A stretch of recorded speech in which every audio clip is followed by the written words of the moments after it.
Hi guys, Jog falls ಗೆ ಪ್ರವಾಸಕ್ಕೆ ಬಂದಿದ್ದ ಒಂದು ಜೋಡಿ ನಿಗೂಢವಾಗಿ ಕಾಣೆಯಾಗ್ತಾರೆ.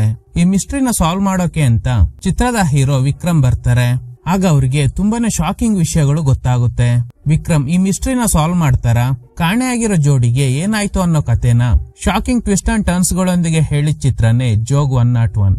ಲಾಸ್ಟ್ ಇಯರ್ ತೆರೆ ಕಂಡಿದ್ದ ಕನ್ನಡ ಮಿಸ್ಟ್ರಿ ಥ್ರಿಲ್ಲರ್ ಚಿತ್ರ. ಮೂವಿ ಸ್ಟಾರ್ಟಿಂಗ್ ನಲ್ಲಿ ಜೋಗ್ ಫಾಲ್ಸ್ ಕಡೆ ಹೊರಟಿರೋ ಒಂದು ಕಾರನ್ನ ತೋರಿಸ್ತಾರೆ. ಆ ಕಾರ್ ನಲ್ಲಿ ಒಂದು ಕಪಲ್ ಇದ್ದಾರೆ. ಈಗ ಕತ್ಲೆ ಆಗಿದೆ. ರೋಡ್ ರಿಪೇರಿ ನಡೀತಾ ಇರೋದ್ರಿಂದ ಬೇರೊಂದು ರೂಟ್ ನಲ್ಲಿ ಹೋಗ್ಬೇಕಾಗುತ್ತೆ. ಹೀಗೆ ಹೋಗ್ತಾ ಇರುವಾಗ ಯಾರೋ ರೋಡ್ ಅಲ್ಲಿ ಪಾಸ್ ಆದಂಗೆ ಫೀಲ್ ಆಗಿದ್ರಿಂದ ಕಾರ್ ನಿಲ್ಲಿಸ್ತಾರೆ. ಆದ್ರೆ ಅಲ್ಲಿ ಯಾರು ಕಾಣಿಸ್ತಾ ಇಲ್ಲ. ಸರಿ ಹೋಗೋಣ ಅಂತ ಕಾರ್ ಸ್ಟಾರ್ಟ್ ಮಾಡಿದ್ರೆ ಕಾರ್ ಸ್ಟಾರ್ಟ್ ಆಗ್ತಾ ಇಲ್ಲ. ವೈಫ್ ತುಂಬಾ ಗಾಬರಿ ಆಗ್ತಾಳೆ. ಹಸ್ಬೆಂಡ್ ಅವಳಿಗೆ ಸಮಾಧಾನ ಮಾಡಿ ಏನಾಗಿದೆ ಅಂತ ಚೆಕ್ ಮಾಡ್ತಾನೆ. ಆಗ ಹಸ್ಬೆಂಡ್ಗೂ ಯಾರೋ ಹಿಂದೆ ಬಂದಂಗೆ ಫೀಲ್ ಆಗುತ್ತೆ. ತಿರುಗ್ ನೋಡಿದಾಗ ಅಲ್ಲಿ ಯಾರು ಕಾಣಿಸ್ತಾ ಇಲ್ಲ. ರಿಪೇರಿ ಎಲ್ಲ ಮಾಡಿದ್ಮೇಲೆ ಕಾರ್ ಒಳಗಡೆ ಬಂದು ಕೂತ್ಕೊಂಡಾಗ ಶಾಕಿಂಗ್ಲಿ ವೈಫ್ ಕಾಣಿಸ್ತಾ ಇಲ್ಲ. ಗಾಬರಿಯಾಗಿ ಹುಡ್ಕೋಕ್ ಶುರು ಮಾಡ್ತಾನೆ. ಆಗ ಹಿಂದೆಯಿಂದ ಯಾರೋ ಬರ್ತಾರೆ. ಅದು ಅವನ್ ವೈಫೇ ಆಗಿರ್ತಾಳೆ. ನಗ್ತಾ ಇದ್ದವಳು ಸಡನ್ಲಿ ಅನ್ಕಾನ್ಶಿಯಸ್ ಆಗಿ ಬಿದ್ದೋಗ್ತಾಳೆ. ಆಗ ಇವನ್ ಮೇಲೂ ಯಾರೋ ಅಟ್ಯಾಕ್ ಮಾಡ್ತಾರೆ. ಕಟ್ ಮಾಡಿ ಅಮರ್ ಅನ್ನುವ ವ್ಯಕ್ತಿನ ತೋರಿಸ್ತಾರೆ. ಇವ್ರ ತಂಗಿ ರೀಸೆಂಟ್ಲಿ ಮದ್ವೆ ಆಗಿ ಜೋಗ್ ಫಾಲ್ಸ್ ಗೆ ಹೋಗಿರ್ತಾಳೆ. ತಂಗಿ ಹೆಸರು ಸುಷ್ಮಾ, ಅವಳ ಹಸ್ಬೆಂಡ್ ಹೆಸರು ರಾಕೇಶ್. ಅವರಿಬ್ರು ಮಿಸ್ಟೀರಿಯಸ್ ಆಗಿ ಕಾಣೆಯಾಗಿದ್ದಾರೆ. ಇದರಿಂದ ಟೆನ್ಷನ್ ಆಗಿದ್ದ ಅಮರ್ ತನ್ನ ಫ್ರೆಂಡ್ ಆಗಿರೋ ವಿಕ್ರಮ್ಗೆ ಈ ವಿಷಯನ ಮೇಲ್ ಮೂಲಕ ಹೇಳ್ತಾರೆ. ಸುಷ್ಮಾ ರಾಕೇಶ್ ಕಾಣೆಯಾಗಿ 6 ತಿಂಗಳಾಗಿದೆ. ಜೋಗ್ ಫಾಲ್ಸ್ ಗೆ ಹನಿಮೂನ್ ಟ್ರಿಪ್ ಹೋಗಿದ್ರು. ಆದ್ರೆ ಮಿಸ್ಟೀರಿಯಸ್ಲಿ ಕಾಣೆಯಾಗಿದ್ದಾರೆ. ಅವರಿಬ್ಬರನ್ನ ಕಂಡು ಹಿಡಿ ಅಂತ ಅಮರ್ US ನಲ್ಲಿ ಇದ್ದಾರೆ ಅಂಡ್ ಫ್ರೆಂಡ್ ಆಗಿರೋ ವಿಕ್ರಮ್ ಬೆಂಗಳೂರಲ್ಲಿ ಇದ್ದಾರೆ. ಈಗ ವಿಕ್ರಮ್ ಫ್ರೆಂಡ್ ಜೊತೆ ಸುಷ್ಮಾ ಹಾಗೂ ರಾಕೇಶ್ ನ ಹುಡ್ಕೊಂಡು ಜೋಗ್ ಫಾಲ್ಸ್ ಗೆ ಬರ್ತಾರೆ. ವಿಕ್ರಮ್ ಸುಷ್ಮಾ ಜೊತೆ ಕಳೆದ ಕ್ಷಣಗಳನ್ನ ನೆನಪು ಮಾಡ್ಕೋತಾರೆ. ಸುಷ್ಮಾಗೆ ಅಮರ್ ಅಣ್ಣ ಆಗಿದ್ರೂನು ವಿಕ್ರಮ್ ಕೂಡ ಅವಳನ್ನ ತಂಗಿ ತರನೇ ನೋಡ್ಕೋತಾ ಇದ್ರು. ಇನ್ನು ವಿಕ್ರಮ್ಗೆ ಅಪ್ಪ ಅಮ್ಮ ಇಲ್ಲ. ಅವ್ರ ಪ್ರಕಾರ ಅಮರ್ ಹಾಗೂ ಸುಷ್ಮಾನೇ ಅವ್ರ ಫ್ಯಾಮಿಲಿ. ಈಗ ಸುಷ್ಮಾ ರಾಕೇಶ್ಗೆ ಏನಾಯ್ತು ಅನ್ನೋದೇ ಮಿಸ್ಟ್ರಿ. ಕಟ್ ಮಾಡಿದ್ರೆ ಇಬ್ರು ದೇವಸ್ಥಾನಕ್ಕೆ ಹೋಗ್ತಾರೆ. ಅಲ್ಲೊಂದು ಹುಡುಗಿನ ನೋಡಿದ ತಕ್ಷಣ ವಿಕ್ರಮ್ಗೆ ಅವಳ ಮೇಲೆ ಲವ್ ಆಗ್ಬಿಡುತ್ತೆ. ಅವಳನ್ನ ಫಾಲೋ ಮಾಡ್ಕೊಂಡು ಹೋಗಿ ಮಾತಾಡ್ಸೋದಕ್ಕೆ ಟ್ರೈ ಮಾಡ್ತಾರೆ. ಆದ್ರೆ ಅಷ್ಟ್ರಲ್ಲಿ ಅವಳು ಹೊರಟು ಬಿಡ್ತಾಳೆ. ಈಗ ಇಬ್ರು ಸ್ಟೇ ಆಗೋದಕ್ಕೆ ಒಂದ್ ಕಡೆ ಬರ್ತಾರೆ. ಫ್ರೆಂಡ್ ವಾಚ್ಮ್ಯಾನ್ ನ ನೋಡಿ ಹೆದ್ರು ಬಿಡ್ತಾನೆ. ವಿಕ್ರಮ್ ಅವನಿಗೆ ಸಮಾಧಾನ ಮಾಡಿ ಅವ್ರು ವಾಚ್ಮ್ಯಾನ್ ಯಾಕೋ ಸುಮ್ನೆ ಹೆದ್ರ ಸಾಯ್ತೀಯಾ ಅಂತ. ಈಗ ವಾಚ್ಮ್ಯಾನ್ ಕೀ ಕೊಟ್ಟು ಎಷ್ಟು ದಿನ ಇರ್ತೀರಾ? ಸ್ವಲ್ಪ ದಿನ ಇರ್ತೀವಿ, ಮೇ ಬಿ 1 ವಾರ. ಸರಿ, ಜಾಸ್ತಿ ದಿನ ಇಲ್ಲಿ ಇರ್ಬೇಡಿ, ಈ ಜಾಗ ಸರಿ ಇಲ್ಲ ಅಂತ ಹೇಳಿ ಅಲ್ಲಿಂದ ಹೋಗ್ತಾರೆ. ಈ ವಾಚ್ಮ್ಯಾನ್ ಮಾತ್ ಕೇಳಿ ಫ್ರೆಂಡ್ ಇನ್ನೂ ಹೆದ್ರು ಬಿಡ್ತಾನೆ. ವಿಕ್ರಮ್ ಜೋಗ್ ಫಾಲ್ಸ್ ನ ಮ್ಯಾಪ್ ನೋಡಿ ಅವರಿಬ್ರು ಖಂಡಿತ ಜೋಗ್ ಫಾಲ್ಸ್ ನ ಸುತ್ತಮುತ್ತ ಇರೋ ಟೂರಿಸ್ಟ್ ಸ್ಪಾಟ್ ನಲ್ಲೇ ಮಿಸ್ ಆಗಿರ್ಬೋದು. ಆಕ್ಚುಲಿ ಅವರಿಬ್ರು ಕಾಣೆ ಆಗೋಕ್ ಮುಂಚೆ ಸುಷ್ಮಾ ಪ್ರೆಗ್ನೆಂಟ್ ಅನ್ನೋದು ಗೊತ್ತಾಗುತ್ತೆ. ಇದನ್ನೆಲ್ಲ ಯೋಚನೆ ಮಾಡ್ತಾ ಇರುವಾಗ್ಲೇ ಯಾರೋ ವಿಂಡೋ ಹತ್ರ ಇರೋದ್ನ ನೋಡಿ ಹತ್ರ ಹೋದಾಗ ಆ ವಾಚ್ಮ್ಯಾನ್ ನಿಂತ್ಕೊಂಡಿದ್ದಾರೆ. ಇಷ್ಟೊತ್ತಲ್ಲಿ ಇಲ್ಲೇನ್ ಮಾಡ್ತಾ ಇದ್ದೀರಾ? ಲೈಟ್ ಆಫ್ ಮಾಡಿ, ಕರೆಂಟ್ ಬಿಲ್ ಜಾಸ್ತಿ ಬರುತ್ತೆ, ಅದನ್ನೇ ಹೇಳೋಕ್ ಬಂದೆ. ವಿಕ್ರಮ್ಗೆ ಈ ವಾಚ್ಮ್ಯಾನ್ ನಡವಳಿಕೆ ನೋಡಿ ಅವ್ರ ಮೇಲೆ ಡೌಟ್ ಶುರು ಆಗುತ್ತೆ. ಮಾರ್ನಿಂಗ್ ಕನ್ಸಲ್ಲಿ ಫ್ರೆಂಡ್ ಕನ್ವರ್ಸ್ತಾ ಇದ್ದಾನೆ. ಲಿಲ್ಲಿ ದೂರ ಹೋಗು, ನಿನ್ ಗಂಡ ಬಂದ್ಬಿಟ್ರೆ ಕಷ್ಟ ಅಂತ. ಇದನ್ ನೋಡಿ ವಿಕ್ರಮ್ ನಗ್ತಾ ಇದ್ದಾರೆ. ನನ್ ಮಗ ಕನ್ಸಲ್ಲೂ ಅಕ್ರಮ ಸಂಬಂಧ ಇಟ್ಕೊಂಡಿದ್ದಾನೆ ಅಂತ. ವಿಕ್ರಮ್ ಫ್ರೆಂಡ್ ಹತ್ರ ಸುಷ್ಮಾ ರಾಕೇಶ್ ಹನಿಮೂನ್ಗೆ ಅಂತ ಇಲ್ಲಿಗೆ ಬಂದಿದ್ದಾರೆ. ಇಲ್ಲಿಂದ ಹೊರಡೋಕು ಮುಂಚೆ ಬೆಳಗ್ಗೆ ಹೊರಡ್ತೀವಿ ಅಂದವರು ಎಲ್ಲಿಗೆ ಹೋದ್ರು ಅಂತಾನೆ ಗೊತ್ತಿಲ್ಲ. ಪೊಲೀಸ್ನವರು ಸ್ವಲ್ಪ ದಿನ ಹುಡುಕಿದ್ರು. ಆದ್ರೆ ಅವರಿಗೆ ಅವರಿಬ್ಬರ ಬಗ್ಗೆ ಯಾವುದೇ ಸುಳಿವು ಸಿಗ್ಲಿಲ್ಲ. ಕೊನೆಗೂ ಅವ್ರ ಕಾರ್ ಸಿಕ್ತು. ಅದು ಕೂಡ ಸೂಸೈಡ್ ಗೆ ಫೇಮಸ್ ಆಗಿದ್ದ ಜಾಗದಲ್ಲಿ. ಅದಕ್ಕೆ ಅವರಿಬ್ರು ಸೂಸೈಡ್ ಮಾಡ್ಕೊಂಡಿರ್ಬೋದು ಅಂತ ಕೇಸ್ ನ ಕ್ಲೋಸ್ ಮಾಡಿದ್ರು. ಕಂಪ್ಲೇಂಟ್ ಕೊಟ್ಟಿದ್ದ ಅಮರ್ಗೆ ಪಿತ್ತ ನೆತ್ತಿಗೇರ್ತು. ನಿಮ್ಮಿಂದ ಹುಡ್ಕೋಕ್ ಆಗ್ಲಿಲ್ಲ, ಅದಕ್ಕೆ ಕತೆ ಕಟ್ತಾ ಇದ್ದೀರಾ ಅಂತ ಪೊಲೀಸರ ಜೊತೆ ಗಲಾಟೆ ಮಾಡ್ದ. ಆದ್ರೆ ನೋ ಯೂಸ್. ಪೊಲೀಸ್ನವರು ಹೇಳ್ತಿರೋ ತರ ಅವರಿಬ್ರು ಸೂಸೈಡ್ ಮಾಡ್ಕೊಂಡಿರೋದಕ್ಕೆ ಸಾಧ್ಯನೇ ಇಲ್ಲ. ಯಾಕಂದ್ರೆ ಇಬ್ರು ಚೆನ್ನಾಗಿದ್ರು. ಸೂಸೈಡ್ ಮಾಡ್ಕೊಳ್ಳೋದಕ್ಕೆ ಯಾವುದೇ ಮೋಟಿವ್ ಇರ್ಲೇ ಇಲ್ಲ. ಇಲ್ಲಿರೋ ಯಾರಿಗೂ ನಾವು ಸುಷ್ಮಾ ರಾಕೇಶ್ ನ ಹುಡ್ಕೊಂಡ್ ಬಂದಿದ್ದೀವಿ ಅನ್ನೋದು ಗೊತ್ತಾಗ್ಬಾರ್ದು. ಎಲ್ರಿಗೂ ನಾವು ಇಲ್ಲಿಗೆ ಫೋಟೋಗ್ರಫಿಗೋಸ್ಕರನೇ ಬಂದಿದ್ದೀವಿ ಅಂತ ನಂಬಿಸ್ಬೇಕು. ನೆಕ್ಸ್ಟ್ ಪೊಲೀಸ್ನವ್ರಿಗೆ ಅವರಿಬ್ರು ಕಾರ್ ಸಿಕ್ಕಿದ್ದ ಸ್ಪಾಟ್ ಗೆ ಬರ್ತಾರೆ. ಇದೇ ಜಾಗ ಸೂಸೈಡ್ ಗೆ ಫೇಮಸ್ ಅಂತೆ. ಅವರಿಬ್ರು ಇಲ್ಲಿಗೆ ಯಾಕೆ ಬಂದ್ರು? ಜೋಗ್ ಫಾಲ್ಸ್ ಹಾಗೇನೆ ಅವ್ರು ಸ್ಟೇ ಆಗಿದ್ದ ಹೋಟೆಲ್ಗೆ ಹೋಗೋ ದಾರಿ ಬೇರೆ ಇದೆ. ಫ್ರೆಂಡ್ ಹೇಳ್ತಾನೆ ಅವರಿಬ್ರು ಇಲ್ಲಿಗೆ ಬಂದಿರೋದು ನಿಜಾನೇ ಆಗಿದ್ರೆ ಮೇ ಬಿ ಟೂರಿಸ್ಟ್ ಗೈಡ್ ಅವರಿಬ್ರಿಗೆ ಈ ಪ್ಲೇಸ್ ಬಗ್ಗೆ ಹೇಳಿರ್ಬೋದು. ಲೋಕಲ್ ಗೈಡ್ ಹತ್ರ ವಿಚಾರಿಸಿದಾಗ ಯಾವುದೇ ಮಾಹಿತಿ ಸಿಗೋದಿಲ್ಲ. ಗೈಡ್ ಜೊತೆ ಮಾತಾಡ್ತಾ ಡ್ರಿಂಕ್ಸ್ ಮಾಡ್ತಾ ಇರುವಾಗ ಅಲ್ಲಿಗೊಂದು ಗ್ಯಾಂಗ್ ಬರ್ತಾರೆ. ಗೈಡ್ ಹತ್ರ ಯಾರು ಇವ್ರಿಬ್ರು ಅಂತ ಕೇಳಿದಾಗ ಇವರಿಬ್ರು ನಮ್ ದೂರದ ಸಂಬಂಧಿ ಅಂತ ಹೇಳ್ತಾನೆ. ದೂರದ ಸಂಬಂಧಿಗಳು ದೂರದಲ್ಲೇ ಇದ್ರೆ ಒಳ್ಳೇದು. ಸರಿ, ನನ್ ಫೋಟೋ ತೆಗಿ. ವಿಕ್ರಮ್ ಫೋಟೋ ತೆಗಿಯೋದಕ್ ರೆಡಿ ಇಲ್ಲ. ಗೈಡ್ ರಿಕ್ವೆಸ್ಟ್ ಮಾಡ್ತಾನೆ, ದಯವಿಟ್ಟು ಫೋಟೋ ತೆಗೀರಿ, ಅವ್ರು ಸರಿ ಇಲ್ಲ ಅಂತ. ವಿಕ್ರಮ್ ಫೋಟೋ ತೆಗಿತಾರೆ. ಫೋಟೋ ನೋಡಿದ್ಮೇಲೆ ಡಿಲೀಟ್ ಮಾಡೋಕೆ ಹೇಳ್ತಾರೆ. ಅವರೆಲ್ಲ ಹೋದ್ಮೇಲೆ ಗೈಡ್ ಹೇಳ್ತಿರೋ ಪ್ರಕಾರ ಅವರೆಲ್ಲ ಶಿಕಾರಿ ಮಾಡೋರಂತೆ. ಕಟ್ ಮಾಡಿದ್ರೆ ವಿಕ್ರಮ್ ಆ ದಿನ ದೇವಸ್ಥಾನದಲ್ಲಿ ನೋಡಿದ್ದ ಹುಡುಗಿನ ಮತ್ತೆ ನೋಡಿ ಫಾಲೋ ಮಾಡೋದಕ್ ಶುರು ಮಾಡ್ತಾರೆ. ಅವಳು ಒಬ್ರು ಆಂಟಿಗೆ ಕಾಲ್ ನೋವು ಅನ್ಸುತ್ತೆ, ಅದಕ್ಕೆ ಎಣ್ಣೆ ಹಚ್ಚೋದಕ್ಕೆ ಬರ್ತಾಳೆ. ಮೇ ಬಿ ಇವಳು ನಾಟಿ ವೈದ್ಯನ ಅಂತ ವಿಕ್ರಮ್ ಯೋಚನೆ ಮಾಡ್ತಿದ್ದಾರೆ. ಈವ್ನಿಂಗ್ ವಿಕ್ರಮ್ ರೂಮಿಗೆ ಬಂದು ಏನ್ ಗೆಸ್ ಮಾಡ್ತಾರೆ ಅಂದ್ರೆ ಸುಷ್ಮಾ ರಾಕೇಶ್ ಜೋಗ್ ಫಾಲ್ಸ್ ನ ನೋಡ್ಕೊಂಡು ವಾಪಸ್ ರೂಮ್ಗೆ ಬರ್ತಾ ಇರುವಾಗ ಯಾರೋ ಅವ್ರನ್ನ ಫಾಲೋ ಮಾಡಿ ಅಡ್ಡ ಹಾಕಿ ಕಿಡ್ನಾಪ್ ಮಾಡಿರ್ಬೋದು. ಗೈಡ್ ಹೇಳಿರೋ ಪ್ರಕಾರ ಗಣ ಅಂಡ್ ಗ್ಯಾಂಗ್ ಶಿಕಾರಿ ಮಾತ್ರ ಮಾಡೋದಲ್ದೆ ಇಲ್ಲಿಗ್ ಬರೋ ಟೂರಿಸ್ಟ್ ಗಳನ್ನ ಟಾರ್ಗೆಟ್ ಮಾಡಿ ಅವ್ರ ಹತ್ರ ಇರೋ ಒಡವೆಗಳನ್ನ ಕಳ್ತನ ಮಾಡ್ತಾ ಇದ್ದಾರೆ. ಆ ಗೈಡ್ ಇನ್ನೊಂದು ವಿಷಯನೂ ಹೇಳ್ದ, ಗಣ ಅಂಡ್ ಗ್ಯಾಂಗ್ ಹೊರ ರಾಜ್ಯದಿಂದ ಬರೋ ಟೂರಿಸ್ಟ್ ಗಳನ್ನ ಮಾತ್ರ ಟಾರ್ಗೆಟ್ ಮಾಡ್ತಾರಂತೆ. ಯಾಕಂದ್ರೆ ಆ ಟೂರಿಸ್ಟ್ ಗಳು ಕಂಪ್ಲೇಂಟ್ ರಿಜಿಸ್ಟರ್ ಮಾಡಲ್ಲ, ಬದುಕಿ ವಾಪಸ್ ಊರ್ ಸೇರ್ಕೊಂಡ್ರೆ ಸಾಕು ಅಂತ ಕಾಯ್ತಾ ಇರ್ತಾರೆ. ಇದೇ ಕಾರಣಕ್ಕೆ ಈ ಗ್ಯಾಂಗ್ ನಮ್ ಜಿಲ್ಲೆಗಳಿಂದ ಬರೋರ್ನ ಬಿಟ್ಟು ಹೊರ ರಾಜ್ಯದಿಂದ ಬರೋ ಟೂರಿಸ್ಟ್ ಗಳನ್ನ ಮಾತ್ರ ಟಾರ್ಗೆಟ್ ಮಾಡ್ತಾ ಇದ್ದಾರೆ. ಹಾಗಾದ್ರೆ ರಾಕೇಶ್ ಸುಷ್ಮಾಗೆ ಏನಾಯ್ತು ಅನ್ನೋದೇ ದೊಡ್ಡ ಪ್ರಶ್ನೆ. ನೆಕ್ಸ್ಟ್ ವಿಕ್ರಮ್ ಮತ್ತೆ ಟೆಂಪಲ್ ಹತ್ರ ಬರ್ತಾರೆ. ಆ ಹುಡುಗಿಗೆ ಡೌಟ್ ಶುರುವಾಗುತ್ತೆ, ಈ ವ್ಯಕ್ತಿ ನನ್ನ ಫಾಲೋ ಮಾಡ್ತಿದ್ದಾನೇನೋ ಅಂತ. ಕೊನೆಗೂ ವಿಕ್ರಮ್ ಅವಳ ಜೊತೆ ಮಾತಾಡ್ತಾರೆ. ನಾನು ಅವತ್ತೇ ನಿಮ್ನ ದೇವಸ್ಥಾನದಲ್ಲಿ ನೋಡ್ದೆ, ಮಾತಾಡ್ಸ್ಬೇಕು ಅನ್ಕೊಂಡೆ, ಅಷ್ಟ್ರಲ್ಲಿ ನೀವು ಹೊರಟು ಬಿಟ್ರಿ. ನೀವೊಬ್ರು ಆಂಟಿಗೆ ಔಷಧಿ ಕೊಟ್ರಲ್ಲ, ಅದನ್ನ ಕೂಡ ನೋಡ್ದೆ. ಹಾಗಾದ್ರೆ ನನ್ನ ಫಾಲೋ ಮಾಡ್ತಾ ಇದ್ದೀರಾ? ಹಾಗೇನು ಇಲ್ಲ, ಬೈ ಚಾನ್ಸ್ ಅಷ್ಟೇ. ಹಾಗಾದ್ರೆ ಇವತ್ತು ಚಾನ್ಸ್ ಸಿಗುತ್ತಾ ಅಂತ ಕೇಳೋಕ್ ಬಂದ್ರ? ಹಾಗೇನು ಇಲ್ಲ, ಅಮ್ಮ ಅವ್ರ ದರ್ಶನ ಮಾಡೋದಕ್ ಬಂದೆ. ಸರಿ, ನನ್ನಿಂದ ಏನಾಗ್ಬೇಕಿತ್ತು? ನನ್ ಫ್ರೆಂಡ್ ಇದ್ದಾನಲ್ಲ, ಅವನಿಗೆ ಒಂದು ಹುಡುಗಿ ಬೇಕು ಅಂತ ದೇವ್ರ ಹತ್ರ ಬೇಡ್ಕೊಳ್ಳೋದಕ್ ಬಂದಿದ್ದ. ಆದ್ರೆ ದೇವ್ರು ತುಂಬಾ ಸುಂದರವಾಗಿರೋ ಹುಡುಗಿನ ನನ್ಗೋಸ್ಕರ ಕಳಿಸ್ಬಿಟ್ಟಿದ್ದಾನೆ. ಯಾರು? ನೀವೇ. ಹುಡುಗಿನೇನೋ ಕಳಿಸ್ಬಿಟ್ಟಿದ್ದೀನಿ, ಒಪ್ಸೋದು ಬಿಡೋದು ನಿನಗ್ ಬಿಟ್ಟಿದ್ದು ಅಂತ ಹೇಳಿ ದೇವ್ರು ನನ್ ಮೇಲೇನೆ ಭಾರ ಬಿಟ್ಬಿಟ್ಟಿದ್ದಾನೆ. ಹೋ ಸರಿ, ಪ್ರಸಾದ ತಗೊಳ್ಳಿ. ಪ್ರಸಾದ ಕೊಟ್ಟಿದ್ದೀರಾ ಅಂದ್ರೆ ಗ್ರೀನ್ ಸಿಗ್ನಲ್ ಕೊಟ್ಟಂಗೆ ಲೆಕ್ಕ ಅಲ್ವಾ? ಕೊಟ್ಟಿರೋದು ಪ್ರಸಾದ ಮಾತ್ರ, ಗ್ರೀನ್ ಸಿಗ್ನಲ್ ಅಲ್ಲ. ನಿಮ್ ಹೆಸರು? ದಿಶಾ. ನಿಮ್ಗೆ ನನ್ ಬಗ್ಗೆ ಏನ್ ಅನ್ನಿಸ್ತಾ ಇದೆ? ನನಗ್ ಯಾವ ದೇವ್ರು ಬಂದು ಏನು ಹೇಳೇ ಇಲ್ಲ. ಹೇಳಿದ್ರೆ ನೋಡೋಣ ಅಂತ ಹೇಳಿ ಅಲ್ಲಿಂದ ಹೋಗ್ತಾಳೆ. ಸೊ ಇಂಡೈರೆಕ್ಟ್ ಆಗಿ ನನ್ಗೂ ನೀನಂದ್ರೆ ಇಷ್ಟ ಅಂತ ಹೇಳ್ತಿದ್ದಾಳೇನೋ ಅಂತ ವಿಕ್ರಮ್ ಅನ್ಕೋತಾರೆ. ಫಾಲೋ ಮಾಡ್ಕೊಂಡು ನೇರವಾಗಿ ದಿಶಾ ಮನೆಗೆನೆ ಬರ್ತಾರೆ. ದಿಶಾ ತಂದೆ ಹತ್ರ ನನ್ ಹೆಸರು ವಿಕ್ರಮ್, ನಾನು ದಿಶಾ ಅವ್ರ ಫ್ರೆಂಡು. ಈಗ ದಿಶಾ ಅವ್ರ ತಂದೆ ಅವಳನ್ನ ಕರೆದು, ನೋಡು ನಿನ್ನ ಹುಡ್ಕೊಂಡು ಯಾರೋ ಬಂದಿದ್ದಾರೆ ಅಂತ. ಇವಳಿಗೆ ಶಾಕ್ ಆಗುತ್ತೆ, ಏನಿದು ಮನೆಯವರೆಗೂ ಹುಡ್ಕೊಂಡ್ ಬಂದಿದ್ದಾನೆ ಅಂತ.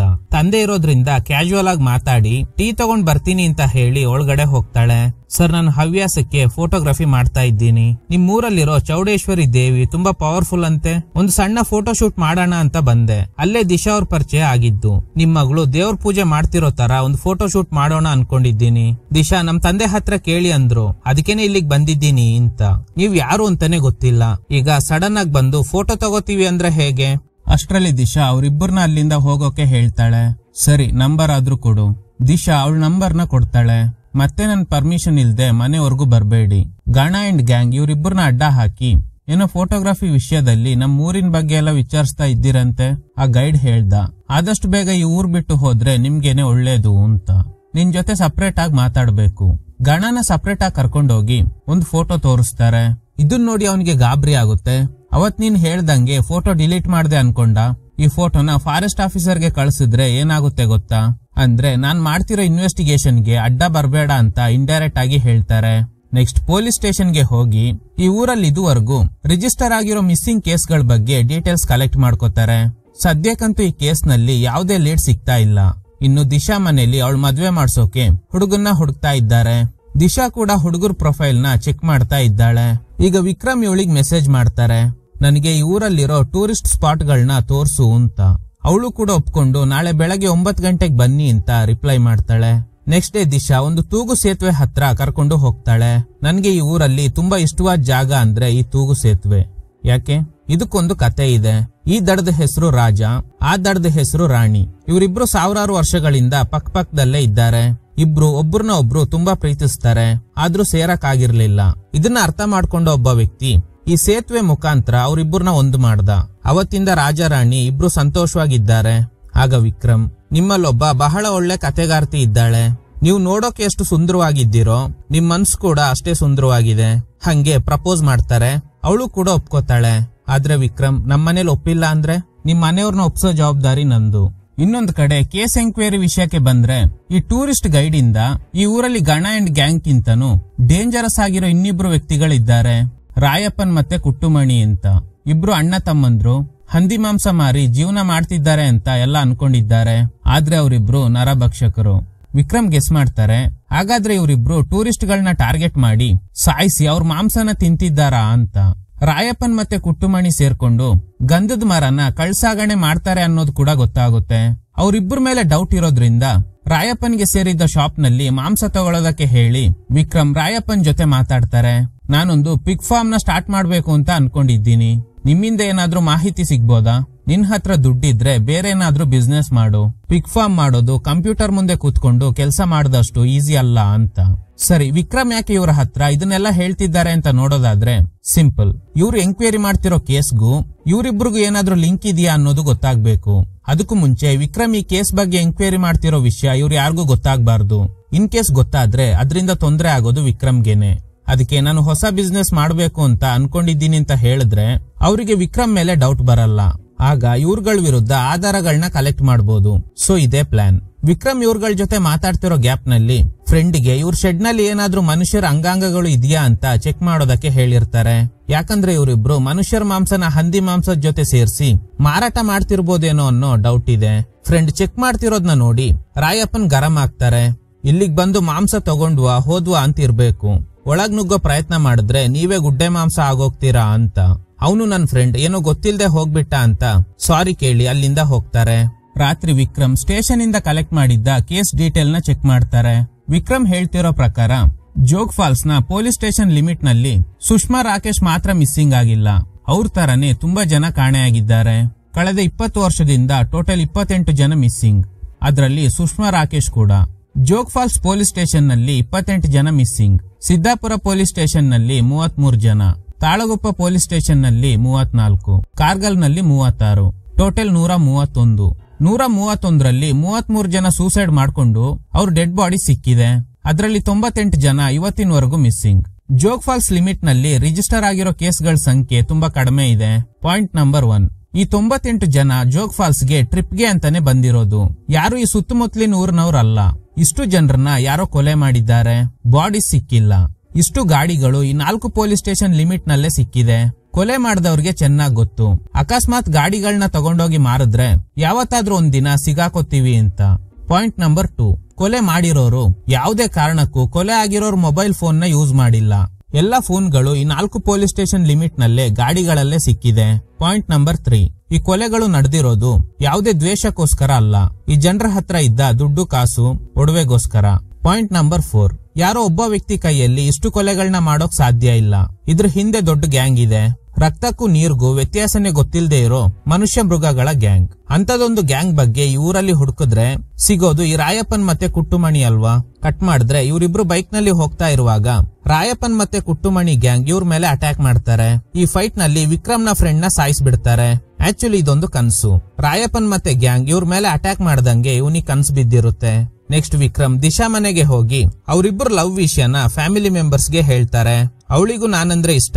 ದೇವಸ್ಥಾನದಲ್ಲಿ ಫಸ್ಟ್ ಟೈಮ್ ಅವಳನ್ನ ನೋಡಿದ್ಮೇಲೆ ಲವ್ ಆಗೋಯ್ತು. ದಿಶಾ ಹೇಳಿದ್ಲು ನಿಮ್ ಜೊತೆ ಮಾತಾಡ್ಬೇಕು ಅಂತ. ಆದ್ರೆ ದಿಶಾ ಅವ್ರ ತಂದೆ ಒಪ್ತಾ ಇಲ್ಲ. ಇನ್ನೊಂದು ವಿಷಯ ಇದೆ, ನಿಜ ಹೇಳ್ಬೇಕಂದ್ರೆ ನಾನು ಈ ಊರಿಗೆ ಫೋಟೋಗ್ರಫಿಗೋಸ್ಕರ ಬಂದಿಲ್ಲ. ಇದನ್ ಕೇಳಿ ದಿಶಾಗೆ ಶಾಕ್ ಆಗುತ್ತೆ. ಆಕ್ಚುಲಿ ನನ್ ಫ್ರೆಂಡ್ ತಂಗಿನ ಹುಡ್ಕೊಂಡ್ ಬಂದಿದ್ದೀನಿ. ಇವರೇ ಅದು ಸುಷ್ಮಾ ರಾಕೇಶ್. ನನ್ಗೆ ನಂಬಿಕೆ ಇದೆ ಅವರಿಬ್ರು ಸೂಸೈಡ್ ಮಾಡ್ಕೊಂಡಿಲ್ಲ ಅಂತ. ಈ ಊರಿಗೆ ನಾನು ಇವರಿಬ್ಬರನ್ನ ಹುಡ್ಕೊಂಡೇ ಬಂದೆ. ನನ್ ಮೇಲೆ ಯಾರಿಗೂ ಡೌಟ್ ಬರಬಾರ್ದು ಅಂತ ಸುಳ್ಳು ಹೇಳ್ದೆ. ಆದ್ರೆ ನಾನು ದಿಶಾ ಮೇಲೆ ಇಟ್ಟಿರೋ ಪ್ರೀತಿ ನಿಜ. ಆದ್ರೆ ಇವ್ರು ಒಪ್ಪೋದಕ್ಕೆ ರೆಡಿನೇ ಇಲ್ಲ. ಆಗ ಈ ಅಜ್ಜಿ ವರ್ಧಾ ಸುಮ್ನೆ ಇರು, ಅವರಿಬ್ರು ಇಷ್ಟಪಡ್ತಿದ್ದಾರೆ ತಾನೆ, ಒಳ್ಳೆ ದಿನ ನೋಡಿ ಮದ್ವೆ ಫಿಕ್ಸ್ ಮಾಡೋಣ ಅಂತ. ವಿಕ್ರಮ್ ಖುಷಿಯಾಗಿ ಅಲ್ಲಿಂದ ಹೋಗ್ತಾರೆ. ಈಗ ಕಟ್ ಮಾಡಿ 6 ತಿಂಗಳ ಹಿಂದೆ ಏನ್ ನಡೀತು ಅಂತ ತೋರಿಸ್ತಾರೆ. ಈಗ್ಲೇ ಒಂದು ಶಾಕಿಂಗ್ ಟ್ವಿಸ್ಟ್ ರಿವೀಲ್ ಆಗುತ್ತೆ. ಸುಷ್ಮಾ ರಾಕೇಶ್ ಇಲ್ಲಿಗೆ ಬಂದು ರಿಟರ್ನ್ ಹೋಗುವಾಗ ಕಾರ್ ಟೈರ್ ಪಂಚರ್ ಆಗಿದೆ. ಆಗ ಹೆಲ್ಪ್ ಮಾಡೋಕೆ ಬಂದಿದ್ದ ದಿಶಾ ಅವ್ರ ತಂದೆ ವರ್ಧಾ ನಮ್ ಮನೆ ಇಲ್ಲೇ ಇದೆ, ಬಂದ್ ಟೀ ಕುಡ್ಕೊಂಡು ಹೋಗಿ ಅಂತ ಅವ್ರಿಬ್ರನ್ನ ಕರ್ಕೊಂಡು ಹೋಗಿ ಅವ್ರಿಬ್ರಿಗೆ ಕುಡಿಯೋಕೆ ಕಷಾಯ ಕೊಟ್ಟಿದ್ದಾರೆ. ಅದನ್ನ ಕುಡಿದ್ಮೇಲೆ ಇವರಿಬ್ರು ಅನ್ಕಾನ್ಶಿಯಸ್ ಆಗಿ ಅಲ್ಲೇ ಸತ್ತೋಗ್ತಾರೆ. ಆಮೇಲೆ ಅವ್ರಿಬ್ರನ್ನ ಗುಂಡಿ ತೋಡಿ ಹೂತಾಕಿರ್ತಾರೆ. ಈಗ ಕತೆ ಪ್ರೆಸೆಂಟಿಗ್ ಬರುತ್ತೆ. ಆಕ್ಚುಲಿ ದಿಶಾ ಅವ್ರ ತಂದೆ, ಅಜ್ಜಿ ಅಂಡ್ ದಿಶಾ ಅವ್ರ ತಾಯಿ ಈ 3 ಜನ ತುಂಬಾನೇ ಡೇಂಜರಸ್.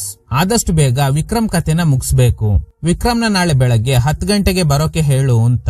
ಈ ಕಡೆ ವಿಕ್ರಮ್ ಹಾಗೂ ಅವನ್ ಫ್ರೆಂಡ್ ಆ ರಾಯಪ್ಪನ್ ಹಾಗೇನೆ ಕುಟ್ಟುಮಣಿ ಮೇಲೆ ಡೌಟ್ ಇದೆಯಲ್ಲ, ಅದಕ್ಕೆ ಅವರು ಹಂದಿಗಳನ್ನ ಸಾಕ್ತಾ ಇರೋ ಪ್ಲೇಸ್ ನಲ್ಲಿ ಇರುವ ಒಂದು ಶೆಡ್ ಗೆ ಬರ್ತಾರೆ. ಯಾಕಂದ್ರೆ ಅವರಿಬ್ರು ಮನುಷ್ಯರ ಮಾಂಸನ ಹಂದಿ ಮಾಂಸದ ಜೊತೆ ಮಿಕ್ಸ್ ಮಾಡಿ ಮಾರಾಟ ಮಾಡ್ತಿದ್ದಾರೆ ಅಂತ ಇವ್ರಿಗೆ ಡೌಟ್ ಇದೆ. ಅದಕ್ಕೆ ಪುಷ್ಟಿ ಕೊಡೋ ತರ ಏನಾದ್ರೂ ಆಧಾರ ಸಿಗುತ್ತಾ ಅಂತ ಚೆಕ್ ಮಾಡೋದಕ್ಕೋಸ್ಕರ ಬರ್ತಾರೆ. ಗೋಡೆ ಮೇಲೆ ರಕ್ತದ ಕಲೆ ಇದೆ. ಹಾಗೇನೆ ಫ್ರೆಂಡ್ಗೆ ಒಂದು ಮನುಷ್ಯರ ಬೆರಳು ಸಿಗುತ್ತೆ. ಅವನು ಹೆದ್ರಿ ಕಿರ್ಚೋದಕ್ ಶುರು ಮಾಡ್ತಾನೆ. ಇದನ್ ನೋಡಿ ವಿಕ್ರಮ್ಗೂ ಶಾಕ್ ಆಗುತ್ತೆ.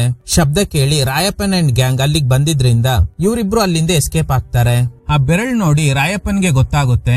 ಹಾಗಾದ್ರೆ ಯಾರೋ ಇಲ್ಲಿಗೆ ಬಂದು ಇದನ್ನ ನೋಡಿದ್ದಾರೆ, ಅವ್ರು ಯಾರು ಅಂತ ಕಂಡು ಹಿಡಿಬೇಕು ಅಂತ ಅವನ್ ಕಡೆ ಅವ್ರಿಗೆ ಹೇಳ್ತಾರೆ. ಇವರಿಬ್ರು ಹೇಗೋ ಎಸ್ಕೇಪ್ ಆಗಿ ರೂಮಿಗೆ ಬರ್ತಾರೆ. ಇಬ್ರಿಗೂ ಜೀವ ಬಾಯಿಗೆ ಬಂದಿದೆ. ಫ್ರೆಂಡ್ ಹೇಳ್ತಾನೆ, ನಾವು ಆದಷ್ಟು ಬೇಗ ಊರ್ ಬಿಟ್ಟು ಹೋಗ್ಬೇಕು ಅಂತ. ಇಲ್ಲ ಕಣೋ, ನಾವು ನೋಡಿರೋದು ಒಬ್ಬ ಮನುಷ್ಯನ್ ಬೆರಳು, ಯಾರನ್ನು ತುಂಡು ತುಂಡಾಗಿ ಕತ್ತರಿಸಿದ್ದಾರೆ. ನಾವು ಸುಮ್ನೆ ಇದ್ರೆ ಇನ್ನಷ್ಟು ಜೀವಗಳು ಬಲಿಯಾಗೋ ಸಾಧ್ಯತೆ ಇದೆ. ರಾಯಪ್ಪನ್ ಮತ್ತೆ ಕುಟ್ಟುಮಣಿ ನರಭಕ್ಷಕರೇ ಅಂತ. ನೆಕ್ಸ್ಟ್ ಡೇ ದಿಶಾ ಅವ್ರ ತಂದೆ ಬರೋಕೆ ಹೇಳಿದ್ರಿಂದ ಇಬ್ರು ಅಲ್ಲಿಗೆ ಹೋಗ್ತಾರೆ. ಅವ್ರ ಪ್ಲಾನ್ ಏನಂದ್ರೆ ಇವರಿಬ್ರು ಕತೆ ಮುಗಿಸ್ಬೇಕು. ಸುಷ್ಮಾ ರಾಕೇಶ್ಗೆ ಕೊಟ್ಟಿದ್ದಾರಾನೆ ಕಷಾಯ ರೆಡಿ ಮಾಡಿ ಕೊಡ್ತಾರೆ. ಇಬ್ರು ಕಷಾಯ ಕುಡಿತಾರೆ. ಆದ್ರೆ ಅವ್ರಿಗೇನು ಆಗಿಲ್ಲ. ಅಜ್ಜಿ ಹೇಳ್ತಾರೆ, ನಾಳೆ ನಾವೆಲ್ಲ ನಮ್ ಕುಲದೇವತೆಗೆ ಪೂಜೆ ಮಾಡೋದಕ್ಕೆ ಹೋಗ್ತಾ ಇದ್ದೀವಿ, ನೀನ್ ಕೂಡ ಬಾ. ಆಮೇಲೆ ನಮ್ ಜೊತೆ ಊಟ ಮಾಡಿ ನೀನು ಹೊರಡು. ಒಳ್ಳೆ ಮುಹೂರ್ತ ನೋಡಿ ಮದ್ವೆ ಫಿಕ್ಸ್ ಮಾಡೋಣ ಅಂತ. ದಿಶಾ ಅವ್ರಿಬ್ರನ್ನ ಕಳ್ಸೋದಕ್ಕೆ ಹೋದಾಗ ಈಗ ಈ 3 ಜನ ಡಿಸ್ಕಸ್ ಮಾಡ್ತಾರೆ. ದಿಶಾ ಇವತ್ತು ಇಲ್ದೆ ಹೋಗಿದ್ರೆ ಅವ್ರಿಬ್ರು ಕತೆ ಮುಗಿತಾ ಇತ್ತು. ಪರವಾಗಿಲ್ಲ, ಅವನು ಈ ಊರ್ ಬಿಟ್ಟು ಹೋಗೋಕು ಮುಂಚೆ ಅವನ್ ಕತೆ ಮುಗಿಸ್ಬೇಕು ಅಂತ. ರಾತ್ರಿ ವಿಕ್ರಮ್ ದಿಶಾ ಜೊತೆ ಮಾತಾಡ್ತಾ ಇದ್ದಾರೆ. ಅವಳಿಗೆ ಗುಡ್ ನೈಟ್ ಹೇಳಿ ಕಾಲ್ ಕಟ್ ಮಾಡಿದ ತಕ್ಷಣ ಯಾರೋ ವಿಕ್ರಮ್ ಮೇಲೆ ಅಟ್ಯಾಕ್ ಮಾಡ್ತಾರೆ. ವಿಕ್ರಮ್ ಕೂಡ ಕೌಂಟರ್ ಅಟ್ಯಾಕ್ ಮಾಡಿ ಬಂದಿರೋ ವ್ಯಕ್ತಿ ಮುಖ ಕವರ್ ಮಾಡ್ಕೊಂಡಿರೋದ್ರಿಂದ ಅವ್ನ್ ಯಾರು ಅಂತ ನೋಡೋಕೆ ಟ್ರೈ ಮಾಡ್ತಾರೆ. ಆದ್ರೆ ಅಷ್ಟ್ರಲ್ಲಿ ಆ ವ್ಯಕ್ತಿ ಎಸ್ಕೇಪ್ ಆಗ್ತಾನೆ. ಆಕ್ಚುಲಿ ವಿಕ್ರಮ್ ಮೇಲೆ ಅಟ್ಯಾಕ್ ಮಾಡೋದಕ್ಕೆ ಟ್ರೈ ಮಾಡಿದ್ದು ಬೇರೆ ಯಾರು ಅಲ್ಲ, ಅದು ದಿಶಾ ಅವ್ರ ತಂದೆ ವರದ. ಅವ್ನ್ ನನಗೆ ಸರಿಯಾಗಿ ಹೊಡೆದು ಬಿಟ್ಟ. ಅಜ್ಜಿ ಹೇಳ್ತಾರೆ, ತಲೆ ಕೆಡಿಸ್ಕೋಬೇಡ, ಈ ಸಲ ನಮ್ ಕುಲ ದೇವತೆಗೆ ಅವನ್ನೇ ಬಲಿ ಕೊಡೋಣ ಅಂತ. ನೆಕ್ಸ್ಟ್ ಡೇ ಇಲ್ಲಿದ್ರೆ ನನ್ನಿಂದ ನನ್ ಫ್ರೆಂಡ್ಗೂ ತೊಂದ್ರೆ ಆಗುತ್ತೆ ಅಂತ ಅವನ್ನ ಊರಿಗೆ ಕಳಿಸ್ಬಿಡ್ತಾರೆ. ಈಗ ರಾತ್ರಿ ಪೂಜೆ ನಡೀತಾ ಇದೆ. ಅಜ್ಜಿ ವರದ ಸೇರ್ಕೊಂಡು ತೀರ್ಥದಲ್ಲಿ ವಿಷ ಹಾಕ್ತಾರೆ. ತೀರ್ಥ ಕೊಡೋ ನೆಪದಲ್ಲಿ ವಿಕ್ರಮ್ ಕತೆ ಮುಗಿಸ್ಬೇಕು ಅಂತ. ಇನ್ನೇನು ವಿಷ ಬೆರೆಸಿರೋ ತೀರ್ಥನ ಕೊಡ್ಬೇಕು ಅನ್ನೋ ಅಷ್ಟ್ರಲ್ಲಿ ದೇವ್ರು ಬಂದು ಕುಣಿತಾ ಇದ್ದ ವ್ಯಕ್ತಿ ಅದನ್ನ ಚೆಲ್ಲಿ ವಿಕ್ರಮ್ನ ಕಾಪಾಡ್ತಾರೆ. ಪ್ಲಾನ್ ಮಿಸ್ ಆಗೋಯ್ತಲ್ಲ ಅನ್ನೋ ಕೋಪದಲ್ಲಿ ಇವರಿಬ್ರು ಮನೆಗೆ ಹೊರಡ್ತಾರೆ. ಇದನ್ ನೋಡಿ ದಿಶಾ ವಿಕ್ರಮ್ನ ಕರ್ಕೊಂಡು ಮನೆಗ್ ಬರ್ತಾಳೆ. ಮನೆಗ್ ಬಂದು ಊಟ ಎಲ್ಲ ಆದ್ಮೇಲೆ ವರದ ಅಜ್ಜಿ ಹಾಗೇನೆ ಅವ್ರ ವೈಫ್ಗೆ ಎಲೆ ಕೊಟ್ಟು ವಿಕ್ರಮ್ಗೂ ಕೊಡೋಕ್ ಬಂದಾಗ ವಿಕ್ರಮ್ ನನ್ಗೆ ಅಭ್ಯಾಸ ಇಲ್ಲ ಅಂತ ಹೇಳ್ತಾರೆ. ನನ್ ಮಗಳಿಗೆ ನೀನೇ ಸರಿಯಾದ ಜೋಡಿ, ಆದಷ್ಟು ಬೇಗ ಮದ್ವೆ ಡೇಟ್ ಫಿಕ್ಸ್ ಮಾಡೋಣ. ಆಗ ವಿಕ್ರಮ್ ಅಜ್ಜಿಗೆ ಹೇಳ್ತಾರೆ, ಆ ದಿನ ನಾನು ಮತ್ತೆ ನನ್ ಫ್ರೆಂಡ್ ಬಂದಾಗ ಕಷಾಯ ಕೊಟ್ಟಿದ್ರಿ ಅಲ್ವಾ, ಅದನ್ನ ಈಗ್ಲೂ ನನಗ್ ಮಾಡ್ಕೊಡಿ ಅಂತ. ಅಜ್ಜಿ ಇದೇ ಒಳ್ಳೆ ಚಾನ್ಸ್, ಕಷಾಯದಲ್ಲಿ ವಿಷ ಬೆರೆಸಿ ಸಾಯಿಸ್ಬಿಡೋಣ ಅಂತ ಕಷಾಯ ಮಾಡ್ಕೊಂಡ್ ಬರ್ತಾರೆ. ವಿಕ್ರಮ್ ಕುಡಿಯೋಕು ಮುಂಚೆ, ನಾನು ದಿಶಾನ ಮದ್ವೆ ಆಗ್ತಿರೋದ್ರಿಂದ ಇಬ್ರು ಕಷ್ಟ ಸುಖನ ಹಂಚ್ಕೊಂಡ್ ಬದುಕಬೇಕು ಅಲ್ವಾ, ಅದು ಈ ಕಷಾಯದಿಂದನೇ ಶುರು ಆಗ್ಲಿ. ಫಸ್ಟ್ ಅವಳು ಕುಡಿದ ಮೇಲೆನೆ ನಾನ್ ಕುಡಿತೀನಿ ಅಂತ ಅವಳಿಗೆ ಕೊಟ್ಟಾಗ ಇವ್ರಿಗೆಲ್ಲ ಗಾಬರಿಯಾಗಿ ದಿಶಾ ಅವ್ರ ತಾಯಿ ಅದನ್ನ ಚೆಲ್ ಬಿಡ್ತಾರೆ. ಆಗ ದಿಶಾ ಯಾಕೆ ಹೀಗ್ ಮಾಡಿದ್ರಿ? ವಿಕ್ರಮ್ ಹೇಳ್ತಾರೆ, ನಿನ್ ಜೀವ ಉಳ್ಸೋಕೆ. ಇದನ್ ಕೇಳಿ ವರದ ಹಾಗೇನೆ ದಿಶಾಗೂ ಶಾಕ್ ಆಗುತ್ತೆ. ದಿಶಾ, ನಾನು ಫಸ್ಟ್ ಟೈಮ್ ನಿನ್ನ ದೇವಸ್ಥಾನದಲ್ಲಿ ನೋಡಿ ನಿನ್ನ ಅಂದ ಚಂದಕ್ಕೆ ಮರುಳಾಗಿ ನಿನ್ನ ಫಾಲೋ ಮಾಡಿಲ್ಲ. ನಿನ್ ಮೈ ಮೇಲಿದ್ದ ಒಡವೆ ನೋಡಿ, ನೀನ್ ಹಾಕಿದ್ದ ಚೈನು ನಾನು ಸುಷ್ಮಾಗೆ ಅಂತ ಕೊಡ್ಸಿದ ಗಿಫ್ಟ್. ಸುಷ್ಮಾ ರಾಕೇಶ್ ಕಾಣೆ ಆಗಿದ್ದ ಊರಲ್ಲೇ ಇನ್ನೊಬ್ರು ಮೈ ಮೇಲೆ ಅದಿದೆ ಅಂದ್ರೆ ಅದು ಕೋ ಇನ್ಸಿಡೆಂಟ್ ಅಂತ ನನ್ಗೆ ಅನ್ನಿಸ್ಲಿಲ್ಲ. ಪದೇ ಪದೇ ನಿನ್ನ ಹಿಂಬಾಲಿಸ್ದೆ, ಆದ್ರೆ ನಿನ್ ಒಳ್ಳೆತನಕ್ಕೆ ನಾನು ನಿಜವಾಗ್ಲೂ ಸೋತೋದೆ. ನಾನು ಮೊದಲನೇ ಸಲ ನಿಮ್ ಮನೆಯವ್ರನ್ನ ಭೇಟಿಯಾಗೋದಕ್ ಬಂದಾಗ ಸುಷ್ಮಾ ರಾಕೇಶ್ ಕಾಣೆ ಆಗೋದಕ್ಕೂ ನಿಮ್ಗೂ ಏನು ಲಿಂಕ್ ಇಲ್ಲ ಅಂತ ಅನ್ಕೊಂಡೆ. ಆದ್ರೆ ಸುಷ್ಮನ್ ಚೈನು ನಿನ್ ಕೊರಳಿಗೆ ಹೇಗ್ ಬಂತು ಅನ್ನೋ ಪ್ರಶ್ನೆಗೆ ಉತ್ತರ ಹುಡ್ಕೊಂಡು ಹೋದಾಗ ರಾಯಪ್ಪನ್ ಕುಟ್ಟುಮಣಿ ಗ್ಯಾಂಗ್ ಬಗ್ಗೆ ಗೊತ್ತಾಯ್ತು. ಅವ್ರು ದರೋಡೆ ಮಾಡಿ ದೋಚಿದ್ನ ನಿಮ್ಗೆ ಮಾರಿರ್ಬೋದು ಅಂತ ಅನ್ಕೊಂಡೆ. ಆದ್ರೆ ನಿಮ್ ಮನೆಗ್ ನಾನು ಮದ್ವೆ ವಿಚಾರ ಮಾತಾಡೋದಕ್ ಬಂದಾಗ ಅವತ್ತು ಸುಷ್ಮಾ ರಾಕೇಶ್ ಇಬ್ರು ಫೋಟೋನ ತೋರಿಸ್ದೆ.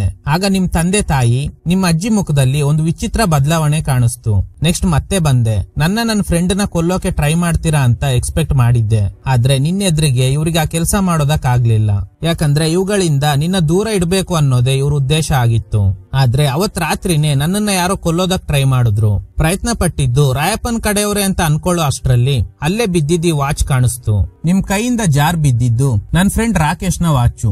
ನನ್ನ ಕೊಲ್ಲೋಕ್ ಪ್ರಯತ್ನ ಪಟ್ಟಿದ್ದು ನೀವೇ ಅಂತ ಗೊತ್ತಾಗಿ ಅವಾಗ್ಲೇ ನಿಮ್ ಮನೆ ಹತ್ರ ಬಂದೆ. ಅಲ್ಲಿ ನೀವಿಬ್ರು ಮಾತಾಡ್ತಾ ಇರೋದ್ನ ಕೇಳಿಸ್ಕೊಂಡೆ. ಸುಷ್ಮಾ ರಾಕೇಶ್ ಪಕ್ಕದಲ್ಲೇ ಅವನಿಗೂ ಒಂದು ಗುಂಡಿ ತೋಡ್ಬೇಕು ಅಂತ ಅಜ್ಜಿ ಹೇಳ್ತಾ ಇದ್ರು. ಆಗ್ಲೇ ನನಗ್ ಗೊತ್ತಾಯ್ತು ಅವ್ರಿಬ್ರನ್ನ ಕೊಂದಿರೋದು ನೀವೇ ಅಂತ. ಸುಷ್ಮಾ ಸಾಯುವಾಗ 2 ತಿಂಗಳು ಗರ್ಭಿಣಿ. ಇದನ್ ಕೇಳಿ ದಿಶಾಗೆ ಶಾಕ್ ಆಗುತ್ತೆ. ಇವರು ಬರೀ ಸುಷ್ಮಾ ರಾಕೇಶ್ ಮತ್ತೆ ಮಗುನ ಮಾತ್ರ ಕೊಂದಿಲ್ಲ ದಿಶಾ. ಕಳೆದ 20 ವರ್ಷಗಳಿಂದ ಜೋಗ್ ಫಾಲ್ಸ್ ಸುತ್ತಮುತ್ತ ಇರೋ 4 ಪೊಲೀಸ್ ಸ್ಟೇಷನ್ ಗಳಲ್ಲಿ ಕಾಣೆಯಾಗಿರೋ ಒಟ್ಟು 98 ಜನರನ್ನ ಕೊಲೆ ಮಾಡಿದ್ದಾರೆ. ಈಗ ಇವರು ಯಾಕೆ ಹೀಗೆಲ್ಲ ಮಾಡಿದ್ರು ಅಂತ ಹೇಳೋಕ್ ಶುರು ಮಾಡ್ತಾರೆ. 40 ವರ್ಷದ ಹಿಂದೆ ಕೆಟ್ಟ ಬರಗಾಲ. ನಾನು ನನ್ನ ತಾಯಿ ಈ ಊರಿಗೆ ಬಂದ್ವಿ. ನನ್ನಿಂದ ಹೊಟ್ಟೆ ಹಸಿವು ತಡ್ಕೊಳ್ಳೋದಕ್ಕೆ ಆಗ್ತಿರ್ಲಿಲ್ಲ. ನನ್ನ ತಾಯಿ ಊರಿನ ಜನರ ಹತ್ರ ಊಟ ಕೇಳಿದಾಗ ಯಾರು ಕೂಡ ಕೊಟ್ಟಿಲ್ಲ. ರೋಡ್ ಸೈಡ್ ನಲ್ಲಿ ಕೂತಿರುವಾಗ ಒಂದು ಕಾರ್ ಪಂಚರ್ ಆಗಿದ್ರಿಂದ ಸ್ಟಾಪ್ ಆಯ್ತು. ಆ ಕಾರಲ್ಲಿದ್ದ ಲೇಡಿ ಊಟ ಮಾಡ್ತಿರೋದ್ ನೋಡಿ ನನ್ನ ತಾಯಿ ನನ್ ಮಗ ಹಸ್ಕೊಂಡಿದ್ದಾನೆ, ಸ್ವಲ್ಪ ಊಟ ಕೊಡಿ ಅಂತ ಕೇಳಿದ್ರು. ಆದ್ರೆ ಅವರು ಕೊಟ್ಟಿಲ್ಲ. ಹತ್ರ ಹೋಗಿದ್ದ ನನ್ ಮೇಲೂ ಹಲ್ಲೆ ಮಾಡಿದ್ರು. ಇದ್ರಿಂದ ಕೋಪ ಮಾಡ್ಕೊಂಡಿದ್ದ ನಮ್ ತಾಯಿ ಆ ಗಂಡ ಹೆಂಡತಿನ ಕೊಲೆ ಮಾಡಿ ಆ ಊಟ ನನಗೆ ಕೊಟ್ರು. ಅವತ್ತಿಂದ ಮನುಷ್ಯತ್ವ ಅನ್ನೋದೇ ಸತ್ತೋಯ್ತು. ನಮ್ ಕುಟುಂಬಕ್ಕೋಸ್ಕರ ನಾನು ನಮ್ ತಾಯಿ ಕೊಲೆಗಳನ್ನ ಮಾಡಿ ಒಡವೆ ದುಡ್ಡನ್ನ ಕಳ್ತನ ಮಾಡಿದ್ವಿ. ಈ ಪ್ರೋಸೆಸ್ ನಲ್ಲೇ ಸುಷ್ಮಾ ರಾಕೇಶ್ ಬಲಿಯಾದ್ರು. ಅವಳು ಒಡವೆನ ದಿಶಾಗೆ ಕೊಟ್ವಿ. ಆದ್ರೆ ಈ ವಿಷಯ ಅವಳಿಗೆ ಗೊತ್ತಿಲ್ಲ. ದಿಶಾ, ಈ ವಿಚಾರ ಹೊರಗಡೆ ಗೊತ್ತಾದ್ರೆ ನೀನ್ ಜೀವನ ನಡ್ಸಕ್ ಆಗಲ್ಲ. ನಿನ್ ಬದುಕಿಗೋಸ್ಕರ ವಿಕ್ರಮ್ನ ಸಾಯಿಸ್ಲೇಬೇಕು.